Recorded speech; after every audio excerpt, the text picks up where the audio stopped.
Hi எல்லாருக்கும் வணக்கம். நான் இன்னைக்கு உங்களோட பார்த்தீங்கன்னா, ஓணம் செலிப்ரேஷன் பத்தி தாங்க நான் உங்களோட ஷேர் பண்ண போறேன். நான் எங்க அப்பார்ட்மெண்ட்ல இருக்கிற ஃப்ரெண்ட் ஒருத்தவங்க பார்த்தீங்கன்னா, இன்னைக்கு இன்வைட் பண்ணியிருந்தாங்க ஓணம் செலிப்ரேஷன் பார்ட்டிக்காக. ஸோ லாஸ்ட் வீக்கே ஓணம் முடிஞ்சிருச்சு இல்லையா? இந்த வாட்டி லஞ்ச் மட்டும் இதுதான் ஓணம் சாதியான்னு சொல்லுவாங்க இல்லையா? அதுக்காக தான் இன்வைட் பண்ணியிருந்தாங்க. ரொம்பவே டேஸ்டியான ஒரு ஃபுட்டுன்னு தாங்க சொல்லணும்.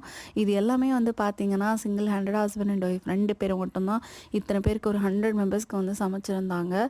ஸோ அதனாலேயே என்னவோ அது இன்னுமே ஸ்பெஷலாக இருந்துச்சு. ஸோ இவ்வளோ மெனுவுமே பார்க்கும்போதே உங்களுக்கு தெரியும். ஓணம் சாத்தியானா நியர்லி 25 டிஷ்ஷஸ்லாம் கூட செய்வாங்க.